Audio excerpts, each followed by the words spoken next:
하나님은 우리가 거룩하게 살기를 원하십니다. 왜냐하면 우리가 하나님의 자녀이기 때문에 그렇습니다. 하나님이 거룩하신 것처럼 자녀인 우리도 당연히 거룩하게 살기를 하나님은 원하십니다. 이 거룩이라고 하는 말은 하나님의 영광을 위해서 쓰임받을 수 있도록 구별되고 깨끗하게 준비된 상태를 거룩이라고 부릅니다. 마음이 온화하고 하나님의 뜻을 드러낼 수 있을 만큼 좋은 성품을, 하나님의 성품을 가진 것을 우리는 거룩하다고 이야기합니다. 동행에서 이야기하는 것처럼 힘을 주고 자기의 어떤 목을 세우는 이런 것을 우리는 거룩이라고 이야기하지 않습니다. 많은 사람들은 거룩과 이 신앙이라고 하는 것을 분리해서 생각하는 경우가 많이 있습니다. 거룩과 신앙생활은 별개의 것이다 라고 생각하는 분이 많이 있어요. 어떤 사람은 그냥 거룩이라고 하는 말을 신앙심이 깊은 것을 우리는 거룩이다라고 한다라고 생각을 해요. 그러나 그렇지 않다고 하는 거죠. 신앙생활을 한다는 그 자체가 이미 거룩을 추구하는 삶을 의미합니다. 좀 극단적으로 이야기하면 신앙과 거룩은 똑같은 것입니다. 신앙생활을 시작한 사람은 이미 거룩하게 살겠다고 다짐을 한 사람입니다. 어떤 사람은 이렇게 이야기하는 사람이 있습니다. 나는 신앙생활을 하는데 아직 거룩하게 살 마음은 없다. 아직은 아니라고 생각한다. 잘못된 이야기입니다. 신앙생활을 시작한다는 그 자체가 이미 거룩하게 살겠다고 다짐을 한 것입니다. 여러분 아시겠죠? 그러니까 이 거룩하게 산다고 하는 말, 다른 말로 이야기하면 신앙생활을 한다고 하는 것은 두 가지가 같은 말인데 실제로는 이렇게 우리가 거룩하게 산다는 것이 말처럼 쉽지 않다라고 하는 거죠. 신앙생활하는 거 여러분 쉽지 않습니다. 하나님이 기뻐하시는 거룩한 삶, 신앙생활을 잘 하기 위해서는 반드시 중요한 축이 되는 기둥 두 개를 알아야만 합니다. 첫 번째는 기도이고 두 번째는 말씀입니다. 거룩하게 살기를 원하는 사람은 항상 이 두 가지를 잊어서는 안 됩니다. 이것은 이 두 가지는 신앙의 가장 중요한 기본적인 축입니다. 기도와 말씀, 이 두 가지가 기본이라는 거죠. 기도는 우리가 거룩하게 살 수 있는 힘과 능력을 공급받는 통로입니다. 누누이 이야기하는 거지만 우리 인간은 스스로가 거룩하게 살 수 있는 능력이 없습니다. 그래서 거룩하신 하나님으로부터 위로부터 주시는 능력을 덧입어야만 하는데, 그러므로 우리는 이 능력을 덧입기 위해서 항상 기도의 삶을 살아가야 합니다. 그렇지 않으면 거룩한 삶을 우리는 시작할 수도 없고 유지할 수도 없고 완성할 수도 없습니다. 또 말씀도 마찬가지입니다. 말씀에 근거되지 않은 거룩은 우리 신앙에서 이야기하는 거룩이 아닙니다. 인품이 좋고 말수가 적고 그냥 점잖고 의젓한 사람, 권위 있는 사람을 우리는 거룩하다라고 이야기할 때가 있는데 그것은 기독교에서 이야기하는 거룩이 아닙니다. 그냥 그분은 성품이 좋은 거죠. 반드시 기독교에서 이야기하는 거룩은 말씀에 근거하여야만 하고 말씀으로부터 나와야만 합니다. 거룩한 삶을 향한 두 기둥은 기도와 말씀입니다. 이것이 거룩을 이루는 방법입니다. 오늘 우리가 읽은 본문의 말씀은 이미 여러 번 나누었던 말씀입니다. 초대교회의 첫 번째 갈등에 대해서 기록한 이야기입니다. 당시에는 가난하고 불쌍한 과부나 고아들에게 일용할 양식을 제공해 줄 수 있는 곳이 교회, 곧 신앙의 공동체밖에는 없었습니다. 과부와 같이 세상에 의지할 것이 없고 무력한 분들에게 주님의 이름으로 먹을 것을 나누어 주는 사역은 교회의 가장 소중한 사역 중에 하나였습니다. 그런데 음식을 나누는 과정 중에 문제가 일어나고 말았습니다. 교회 안에 두 부류의 과부가 있었는데 유대파 과부가 있었고 헬라파 과부가 있었습니다. 사도들은 음식을 나누어 주는 과정 속에 아마 유대파 과부 사람들이 먼저 앞열에 있었던 것 같아요. 그들에게 음식을 나누어 주고 나중에 헬라파 과부들에게도 음식을 나누어 주게 되었을 때 배식에 문제가 있어서 그들에게 음식을 나누어 줄 때쯤 되었을 때는 도중에 음식이 떨어지고 말았습니다. 이로 인해서 교회 안에는 별의별 오해와 불협화음이 발생하게 되었습니다. 우리가 짐작할 수 있는 것처럼 예수님의 제자들은 거의 대부분이 유대인이었기 때문에 당연히 헬라파 과부들은 별의별 오해를 당할 수밖에 없었습니다. 과부된 것도 서러운데 사도들에게 무시를 당했다고 생각을 했을 것입니다. 유대파 과부면 과부냐? 우리도 과부다! 이런 이야기를 했을 거예요. 아마 오늘 이 시대를 살아가는 우리들과 별로 다르지 않았을 것입니다. 사소한 문제에서 시작된 것인데 나중에는 교회의 근간을 뒤흔들 만큼 심각한 문제로 부각되고 말았습니다. 여러분 한번 생각해 보시죠.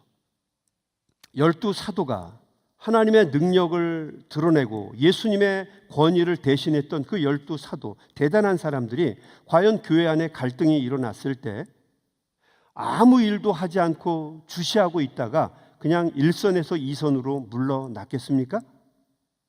그렇지 않겠죠. 그 문제를 풀기 위해서 굉장히 많은 노력들을 했겠죠. 당연하죠. 사람인데 뭐 옛날이나 지금이나 별로 다르지 않을 것입니다. 문제를 풀기 위해서 아마 주동급이 돼서 문제를 일으키는 사람을 개인적으로 야단을 치기도 하고, 또 어떤 경우는 많은 사람들을 불러다가 설득하면서 오해된 부분들, 잘못된 부분들을 바로잡으려고 노력을 했을 것입니다. 그런데 문제는 그렇게 풀려고 노력하면 할수록 문제가 더 꼬여간다는 사실이죠. 그리고 성경에는 기록되어 있지 않지만 우리가 짐짓 추측할 수 있는 것은 먹는 것으로 시작된 문제이지만 분명히 먹는 것 외에 다른 문제로 와전되고 확대되고 악화되었을 것이다라고 하는 거죠. 용케도 한 문제를 풀게 되면 예상하지 못했던 또 다른 문제가 그 푸는 과정 속에서 일어나는 것을 아마 사도들도 경험을 했을 겁니다. 여러분들도 마찬가지죠. 어떤 문제가 일어났을 때 그 문제를 풀려고 애쓰고 노력하다 보면 용케도 그 문제를 풀었는데 다른 문제가 일어나는 것을 아마 경험한 분들이 많을 거예요. 그렇죠? 없어요? 분명히 그런 경우가 있었을 거예요. 다 설명하고 나니까 알았어요. 이제 충분히 알았고요. 그런데 아까 말씀하시다 보니까 이상하게 말씀하는 게 있는데 그렇지 않지요? 그러면서 또 새롭게 또 다른 새로운 장르가 열리는 것을 아마 경험하게 될 겁니다. 또 다른 새로운 문제가 튕겨나옵니다. 성경은 언급되어 있지 않지만 아마 사도들은 굉장히 실로 많은 고생을 했을 것입니다. 아마 가슴앓이를 했을 것이고 아마 화도 많이 났을 거예요. 그리고 나서 사도들은 비로소 깨달았을 것입니다. 뭘 깨달았을 거야? 이게 아니구나라고 하는 거죠. 이게 답이 아니다라고 하는 것을 아마 사도들은 알았을 거예요. 사람들과 오해를 바로잡고 또 감정을 다시 풀기 위해서 아무리 노력하고 애써도 풀리지 않는다라고 하는 것도 알았을 것이고, 자칫 그렇게 하다 보면은 결국에는 가장 지켜야 될 소중한 것을 잃게 될 것이다라고 하는 것을 아마 사도들은 분명히 자각했을 것입니다. 신앙의 본질을 잃어버리게 되는 거죠. 하나님의 자녀가 자녀답게 사는, 거룩하게 사는 것을 아마 잊어버리게 되었을 것입니다. 여러분, 하나님의 사도들에게서 거룩을 빼고 나면 뭐가 남겠습니까? 교회가 거룩을 포기하고 나면 교회에 뭐 볼 게 있겠습니까? 성도들이 거룩하게 사는 것을 포기하고 논리적으로 세상적인 그런 경험과 잣대에 맞추어서 사람들과 관계를 좋게 만드는 것으로 끝을 낸다면 여러분, 그 사람을 어떻게 성도라고 이야기할 수 있겠습니까? 그래서 사도들은 다시 한번 다짐하면서 이렇게 이야기합니다. 우리가 하나님의 말씀을 제쳐놓고 접대를 일삼는 것이 마땅하지 아니하니. 접대 그러니까 말이 좀 그래요. 그죠? 이상한 느낌이 자꾸 와요. 여기서 말하는 접대는 섬김과 봉사입니다. 하나님의 말씀을 제쳐놓고 우리가 아무리 섬김과 봉사를 한다 하더라도 그것이 마땅하지 아니하니 옳지 않다는 거죠. 형제들아, 너희 가운데서 성령과 지혜가 충만하여 칭찬받는 사람 7을 택하라. 우리가 이 일을 그들에게 맡기고 우리는 오로지 기도하는 일과 말씀 사역에 심쓰리라 하니. 너무 문제에 집착하고 세상적인 해결책을 찾다 보니 신앙생활 속에서 가장 소중한 거룩함을 잃어버리는 오류를 사도들이 범한 겁니다. 사람들과 너무 대화를 많이 하고 적절하게 맞추고 설득하는 데 집중하다 보니까, 물론 이것이 중요합니다. 왜냐하면 더불어 사는 세상 속에서 서로가 커뮤니케이션을 한다라고 하는 것은 굉장히 중요하죠. 그러나 거기에 너무 집중하다 보니까 가장 사도들이 가져야 할 가장 중요한 덕목들을 잃어버리게 된 것입니다. 그것이 무엇입니까? 기도와 말씀이에요. 이 소중한 것을, 본질을 잃어버리게 된 것입니다. 우리는 사도행전 6장 1절에서 7절 말씀을 벌써 여러 번 나누었어요. 그리고 다른 각도에서 이 말씀을 많이 보았습니다. 특별히 이 사도행전 6장 1절에서 7절 말씀 이야기를 할 때는 어김없이 리더십에 관한 이야기를 했습니다. 한 사람이 모든 힘을 다 갖고 모든 것을 이끌려고 하지 말고 재능이 있고 능력이 있고 은사가 있는 사람을 찾아서 쉐어하게 되면 오히려 더 큰 일을 우리가 할 수 있다라고 하는 것을 우리는 이 말씀에 빗대어서 이야기를 했습니다.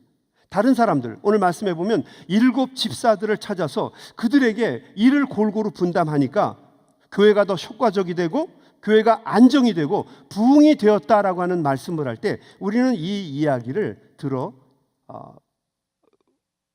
기준으로 말씀을 나눌 때가 많이 있어요. 맞는 말씀입니다. 틀린 이야기가 아니에요. 중요한 지적입니다. 그러나 그거보다 더 중요한 것이 있어요. 교회가 결코 잃어서는 안 되는, 놓쳐서는 안 되는, 집중해야만 하는 것에 대해서 사도들이 자각을 하게 된 것이었죠. 아무리 교회에서 구제하고 선행하는 일이 귀하다 할지라도 이것은 2차적인 문제라고 하는 거죠. 이것은 본질이 바로 설 때 자동으로 흘러나오는 것인데 거기에 집중하다 보니까 정말 본질적인 문제를 놓쳐버리게 되는 것입니다. 그것이 무엇입니까? 기도와 말씀을 통해서 하나님과 동행하는 거예요. 근데 문제는 그것을 놓쳐버리고 만 것입니다. 기도하고 말씀을 나누는 것, 말씀에 집중하는 것, 이거보다 더 중요한 것이 없다라고 하는 것이죠. 그래서 사도들은 이 직무를 선택하게 됩니다. 우리는 기도와 말씀 사역에 최선을 다하겠다라고 하는 거죠. 우리가 알고 있는 것처럼 7 집사를 세웠습니다. 이 말 속에는 우리는 여러 가지 유추를 합니다. 아마 12 사도들이 인간관계를 푸는 재주가 없었을 것이다. 뭐 그럴 수 있었겠죠. 또 교회에 모였던 과부나 성도들이 만만하지 않았을 것이다. 뭐 그럴 수 있겠죠. 그래서 사도들이 무능하니까 결국 더 능력 있는 7 사람들, 그 사람들을 전면에 내세우고 그냥 뒤로 이선으로 물러났다. 아마 우리는 많이 그렇게 해석을 할 것입니다.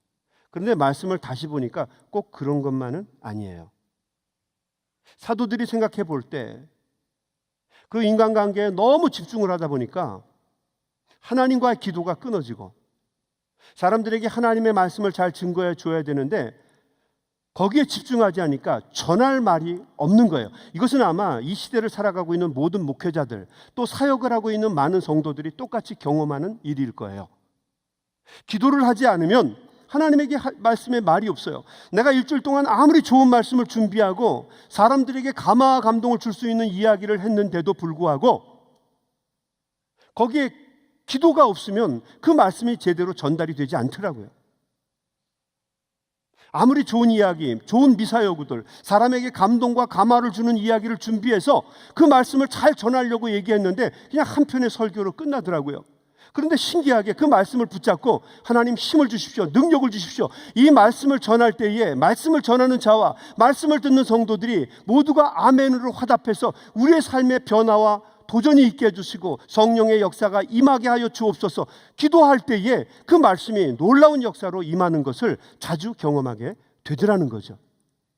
또 말씀을 준비하는데 잠깐 준비해서 하는 것과 일주일 내내 목회자로서 우리 상황에 맞는 이야기를 준비하면서 생각하면서 준비한 말씀과는, 자기가 잘 주석을 보고 이야기한 말씀과는 근본적으로 말씀의 질이 다르더라는 거죠. 아마 사도들은 이걸 분명히 경험을 했을 거예요. 그래서 내가 기도하는 것과 말씀을 나누는 사역에 집중하겠다라고 이야기를 하고 뭐 봉사나 섬김이 낫다는 이야기가 아니라 그것을 전문적으로 할 수 있는 지혜로운 7 집사들을 앞에 내세우게 된 것입니다.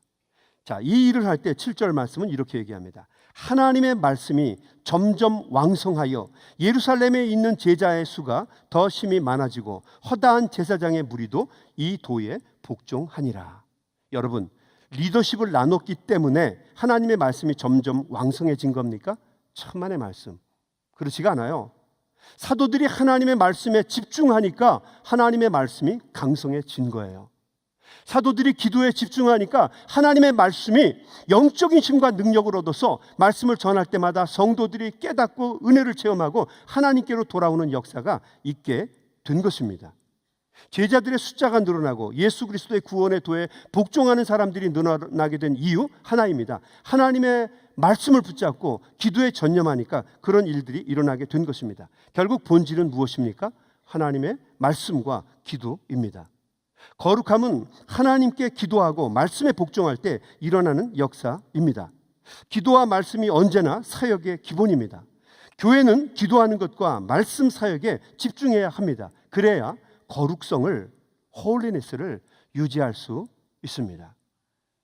우리 성도님들도 가정생활을 하고 직장생활을 하다 보면 반드시 문제가 일어날 것입니다. 낙심하는 일이 생길 것이고 감당할 수 없는 여러 가지 힘든 일들이 일어날 것입니다. 제가 권하고 싶은 이야기는 여러분, 하나님께 무릎을 꿇으십시오. 기도를 선택하십시오. 답을 못 찾을 때, 너무 막막할 때 나의 도움이 어디서 올까? 나의 도움이 천지를 지으신 하나님에게서로다. 그 말씀을 믿고 하나님 앞에 머리를 숙이십시오. 기도가 답이더라고요. 하나님의 말씀을 붙잡으십시오. 하나님이 나에게 주시는 말씀을 따라가십시오. 인간의 논리나 철학이나 가치관이나 내 생각을 따르지 말고, 사람들의 지지나 사람들의 생각을 따르지 말고 하나님의 말씀을 따르십시오. 하나님의 편에 서면 결코 후회하지 않는 하나님이 주시는 놀라운 은혜를 경험하게 될 줄로 믿습니다. 기도와 말씀, 이것이 우리가 거룩한 삶을 살아가는 신앙생활을 해나가는 축이요 열쇠다라고 하는 것을 꼭 기억할 수 있게 되길 주의 이름으로 축원합니다. 교회가 거룩함을 잃지 않으려면 기도와 말씀에 강해져야만 합니다. 어제부터 세인트루이스에서 그 휴먼 섹슈얼리티에 관한 문제로 우리 연합감리교회 특별 총회가 시작이 되었습니다. 저는 개인적으로 어떤 결론이 날지 궁금하기도 하고 또 어떤 결론이 날지 이미 느낌이 와요. 어떤 결론이 나오든지 여러분, 우리는 동요하지 않을 것입니다. 동성애의 문제 때문에 주님의 몸된 교회를 나누는 그런 어리석은 행동을 우리는 하지 않을 것입니다. 어떤 분들은 이런 얘기를 해요. 동성애 얘기하면 우리는 나갈 것이다. 제가 한번 반문해 볼게요. 그러면 당신이 떠난 그곳에서 동성애를 또 발견하게 되면 또 떠날 겁니까? 앞으로 5년 이후에, 5년 안에 얼마나 많은 성적인 혼란과 또 윤리적이고 도덕적인 타락적인 일들이 많이 일어날 텐데 여러분, 그때마다 피해 다니시겠습니까? 우리가 추구해야 될 것은 동성애를 찬성하냐 반대하냐가 아니에요. 우리가 해야 될 것은 무엇입니까? 거룩함을 추구하는 거예요. 하나님이 우리에게 주신 사명을 감당하는 것입니다. 좋은 여건이 되면 우리는 거기서 더욱더 열심히 일하는 것이고, 환경이 나빠지고 더러워지면 우리는 거기에서 우리에게 주어진 사명을 잘 감당해서 사회를 변화시키고 우리 주변을 새롭게 잡아야 될 임무가 우리들에게 있는 것입니다. 우리는 동요되지 않고 주어진 사명을 감당할 것입니다. 여러분, 저는 동성애 반대합니다. 왜냐하면 성경에 기록이 되어 있지 않기 때문에요. 성경에 거기에 반대하는 말이 너무 많이 있기 때문에요. 변하지 않습니다. 그런데 여러분이 제가 이렇게 얘기를 했는데도 불구하고 동성애 때문에 오락가락하면 제가 볼 때는 그게 문제가 아닌 것 같아요. 또 제가 교단이 이렇게 쓰니까 내가 떠나버리겠어. 그리고 떠난다면 여러분같이 훌륭한 교인들을 제가 어디서 만나겠어요? 또 여러분이 교단이 그랬다고 해서 떠나게 되면 여러분, 저같이 훌륭한 목사를 어디서 만나겠습니까? 우리에게 중요한 것은요, 우리에게 당면된 어떤 문제가 아니라 우리에게 정말 소중한 것은 하나님의 영광을 위해서 어떻게 살아갈 것인가, 하나님께 어떻게 하면 기쁨이 될 것인가, 거룩성의 문제라고 하는 거죠. 여러분, 좌로나 우로나 흔들리지 말고 동요되지 말고 우리 하나님께서 원하시는, 우리에게 하나님이 주신 사명의 길을 함께 따라가는 저와 여러분 될 수 있게 되길 주의 이름으로 간곡히 부탁합니다. 네, 거룩이 우리의 답이죠. Rediscovering Holiness라고 하는 책이 있습니다. 제임스 패커 목사님이 지은 거룩의 재발견이라고 하는 책이에요. 저는 개인적으로 이 제임스 패커 목사님을 정말 존경합니다. 금세기 최고의 복음주의 신학자라고 불리우는 분이에요. 이분은 영국 분이시고요. 복음주의 노선의 아주 최첨단이셨고요. 평생을 거룩하게 살기 위해서 애쓰고 노력하신 분입니다. 저는 개인적으로 이 제임스 패커 목사님의 책들을 통해서 제 신앙을 잘 정립할 수가 있었어요. 제임스 패커 목사님은 300권이 넘는 신앙과 신학에 관한 책들을 쓰셨어요. 그리고 사전이나 잡지나 또 수많은 책의 서평이나 평가서들을 우리 목사님은 쓰셨어요. 평생을 이분은 경건하게 기도와 말씀을 붙잡고 살아가신 분이에요. 그분의 신앙과 신학은 이 제임스 패커 목사님의 삶 속에 그대로 녹아 있어요. 얼마나 훌륭하고 얼마나 멋있는 분인지 정말 존경이 저절로 가는 목사님이세요. 이 제임스 패커 목사님이 80살 후반이 되었을 때 어느 날 눈이 너무 답답하고 침침해서 안과 병원을 찾아가게 됩니다. 그리고 의사 선생님에게 충격적인 이야기를 듣게 되죠. 황반변성이라고 하는 큰 중증병이 일어난 거예요. 이 눈에 황반이 마비되어 가는 겁니다. 썩어가는 거죠. 그래서 의사 선생님이 머지않아 완전히 눈 시력을 잃어버리게 될 것이다, 이 이야기를 했습니다. 2016년 1월 14일에 미국 복음연합신문에 기자였던 아이븐 메사라고 하는 사람과 이 제임스 패커 목사님이 인터뷰를 하게 되죠. 이 제임스 패커 목사님은 이 아이븐 기자와 같이 인터뷰를 주고받았는데 그 중에 이런 이야기들이 있었어요. 여러분 들어보십시오. 평생을 주님을 위해서 살아왔는데 이런 뜻하지 않는 병에 걸린 것에 대해서 하나님께 불만이 있지는 않습니까? 이 아이반 기자가 이렇게 질문을 했을 때 제임스 패커 목사님이 이렇게 얘기했습니다. 아니요. 하나님은 당신이 하시는 일을 다 알고 계십니다. 제가 실명되는 것은 본부로부터 내려온 명령입니다. 하나님으로부터 내려온 명령이라는 거죠. 저는 실명을 눈이 보이지 않는 것을 하나님의 사인으로 받아들입니다. 아이븐 기자가 이렇게 또 질문을 했습니다. 이제 조금 남은 시력도 완전히 잃어 아무것도 보지 못하게 된다면 이 세상에서 가장 놓치고 싶지 않은 광경이나 대상이 무엇입니까? 제임스 패커 목사님이 이렇게 얘기하셨어요. 아무것도 없습니다. 저는 지금까지 보아온 곳으로 만족합니다. 더 이상 보지 못한다고 해도 잘 적응하면서 살 준비가 되어 있습니다. 저의 나이의 친구들 중에는 치매에 걸린 사람들이 너무너무 많습니다. 그렇게 되지 않은 것만으로도 하나님께 늘 감사합니다. 아이반 기자가 마지막으로 이렇게 물었어요. 목사님, 목사님의 독자들이나 이 땅을 살아가고 있는 기독교인들에게 하시고 싶은 말씀이 없나요? 그때 이 제임스 패커 목사님이 딱 4단어로 된 한 문장을 말씀해 주셨어요. 언제나 그리스도를 영화롭게 하십시오. Glorify Christ every way. 언제나 그리스도를 영화롭게 하십시오. Glorify Christ every way. 언제나 그리스도를 영화롭게 하십시오. 정말 대단한 분이다라는 생각을 갖게 됐어요. 이것은 기도와 말씀을 붙잡고 살아가는 사람이 아니면 절대로 나올 수 없는 반응이 아닙니다.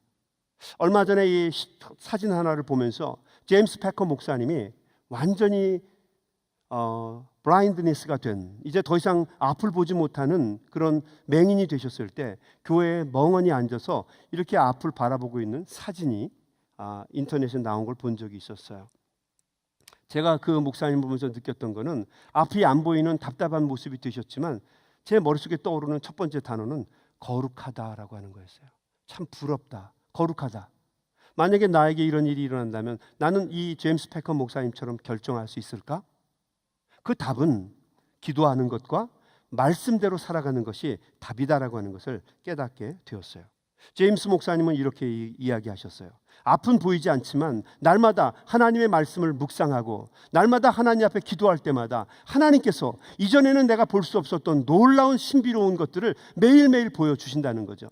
그래서 그는 하루하루가 재밌고 하루하루가 기대에 차 있고 하루하루 놀라면서 살아간다라고 고백을 했어요. 모든 것이 하나님의 은혜라고 이야기를 하셨어요. 여러분, 거룩이 힘이고 축복입니다.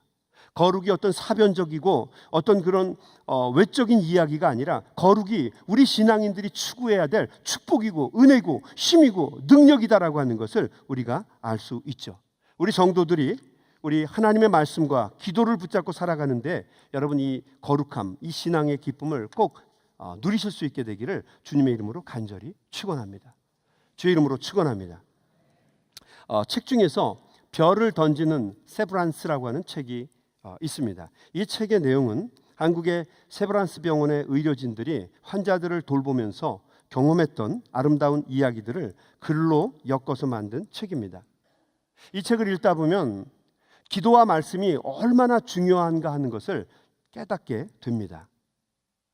기도와 말씀이 얼마나 중요한지를 보여주는 이야기들을 잔뜩 모아놓은 책이에요. 어떤 사람은 세상 사람이었죠. 주님을 믿지 않는 분이었어요. 나 그런 거 다 필요 없어. 그랬는데 어느 날 예상하지 못했던 큰 병이 온 거예요. 중증병에 걸리게 되고 시한부 판결을 받게 되니까 그때부터 어쩔 수 없이 주님을 열심히 섬깁니다. 기도도 배우고요. 말씀도 묵상하면서 그 말씀으로 살아가려고 노력을 해요. 기도와 말씀을 붙잡으니까 놀라운 신앙의 성장이 일어나는 거예요. 그래서 주변에 있는 모든 사람이 그분을 바라보면서 깜짝 놀라는 거죠. 그분을 보면서 감동을 주는 거룩함을 그 환자에게서 배우게 되는 겁니다. 그런 이야기가 들어있어요. 또 어떤 사람들은 죽음이 바로 눈앞에 오게 되자 말씀을 붙잡고 기도하면서 죽음을 준비하는 이야기가 이 책에는 기록이 되어 있어요. 옆에 있는 간호사들이 그 환자를 보면서 그 모습이 마치 거룩한 순교자와 같았다라고 기록을 하고 있습니다. 오늘 지금 이 시대를 살아가고 있는 병원에서 일어나고 있는 일들이에요. 황민이라고 하는 27살 난 세브란스 병원의 간호사가 있었어요. 원래 이 자매는 병자들을 돌보는 사람이었는데 어느 날 갑자기 자기가 그 심각한 병에 걸리고 말았어요. 유잉 6종이라고 하는 무서운 고륙종 암에 걸리게 된 것입니다. 오랫동안 방사선 치료와 키모테라피를 했는데도 불구하고 이 자매는 고통스러운 삶 속에서도 기도하면서 말씀 붙잡고 한 번도 웃음을 잃지 않았어요. 살이 녹아내리고 썩어가는 그 아픔 속에서도 하나님을 원망하거나 불평하지 않고 오히려 자기를 도와주는 의료진들에게 격려하고 위로의 말을 나누면서 어려운 짐들을 짊어졌다는 거죠. 이 미니 씨가 나중에는 이 암이 입으로 전이가 되어서 입을 벌리는 것이 어려웠고 불가능했고 턱이 썩어 들어가기 시작해서 이 턱에서 쉬지 않고 피고름이 줄줄 흐르는데도 이 미니 자매는 한 번도 하나님을 원망하지 않고 늘 감사했다는 거예요.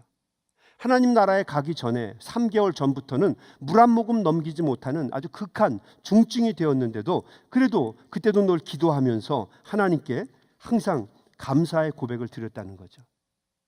제 마음을 쳤던 한 줄이 있어요. 이겁니다. 이 미니자매가 이렇게 고백을 했다는 거죠. 주님, 당신이 내 주님이셔서 감사합니다.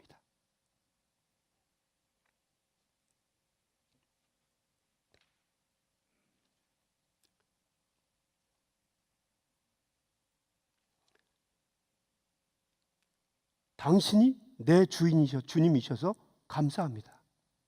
여러분, 우리 성도들 중에서 힘들고 어려운 고난을 당할 때, 심각한 문제를 경험할 때 주님, 당신이 나의 주님이셔서 정말 감사합니다. 이렇게 고백할 수 있는 사람이 몇 명이나 있겠어요? 아니, 이것이 인간의 감정이나 노력으로 되는 것입니까?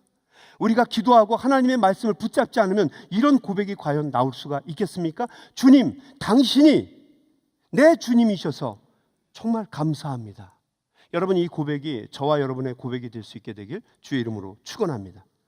미니 씨는 마지막 임종의 순간에도 하나님 앞에 기도했어요. 자기의 그 침대로 많은 사람들이 삥 둘러섰을 때 그는 이렇게 기도했어요. 하나님, 내 영혼을 받아주세요. 하나님, 내 영혼을 받아주세요. 그리고 마지막 힘을 짜내서 주변에 있는 사람들에게 그동안 너무 감사했습니다. 은혜 잊지 않겠습니다. 이렇게 말하고 하나님의 나라로 갔다는 거죠. 주변의 모든 사람들이 이 미니 자매를 보면서 한 이야기가 마치 천사와 같았다라고 이야기를 합니다. 천사와 같았다는 거죠. 기도와 말씀을 붙잡고 살아가는 사람들이 얼마나 거룩하고 얼마나 훌륭하게 삶을 살아가는지 이 실화를 이 책은 어김없이 우리에게 보여주고 있습니다. 우리 성도들 중에는 이렇게 얘기하는 사람이 있어요. 뭐 기도가 그렇게 대단하냐? 하나님 말씀 뭐 별거 없더라, 이렇게 얘기하는 사람이 있어요. 여러분, 제가 얘기해 드릴게요. 여러분이 바쁘다고 하는 이유 때문에 또 마음에 없고 게을러서 또 할 일이 많다 보니까 우리가 기도하고 말씀을 나누는 것을 집중하지 않기 때문에 우리가 거룩성이 드러나지 않는 것이지, 절대로 이런 일은 일어나지 말아야 되겠지만 여러분이 기도하는 것과 말씀을 나누는 것밖에는 할 수 없는 상황이 오게 된다면 여러분, 제가 개런티하죠. 제가 자신 있게 이야기하죠. 여러분 시키지 않아도 여러분의 영적인 성장과 거룩이 굉장하게 자라나게 될 것입니다. 이 이야기는 무슨 얘기입니까? 기도와 말씀을 붙잡으면 우리의 삶이 거룩하게 된다는 이야기입니다. 문제가 있고 고난이 있고 역경이 있을 때 사람들과 맞추고 세상적으로 풀려고 하는 것이 아니라 기도하고 하나님의 말씀을 붙잡으면 그것으로 인해서 우리가 영적인 사람, 하나님이 기뻐하시는 경건한 사람, 거룩한 사람으로 성장하게 된다는 거죠. 그러므로 저는 만약에 여러분이 지금 오늘 말씀을 나누고 또 여러분의 말씀을 나누고 있는데 여러분의 삶 속에서 고난과 역경과 어려움이 있다고 한다면 이렇게 여러분에게 제안해 드리고 싶어요. 여러분, 기도와 말씀을 붙잡읍시다. 만약에 기도와 말씀을 우리가 잃어버렸다고 한다면 다시 회복합시다. 우리의 삶이 아무리 어렵고 힘들어도 기도와 말씀을 붙잡으면 우리가 하나님이 주시는 힘과 능력을 얻고 반드시 우리의 삶 속에 하나님이 기뻐하시는 거룩함을 회복하게 될 줄로 믿습니다. 지속적이고 적극적으로 기도와 말씀으로 복된 인생을 살아가는 우리 하나님의 귀한 거룩한 종들이 다 되시기를 주님의 이름으로 간절히 축원합니다.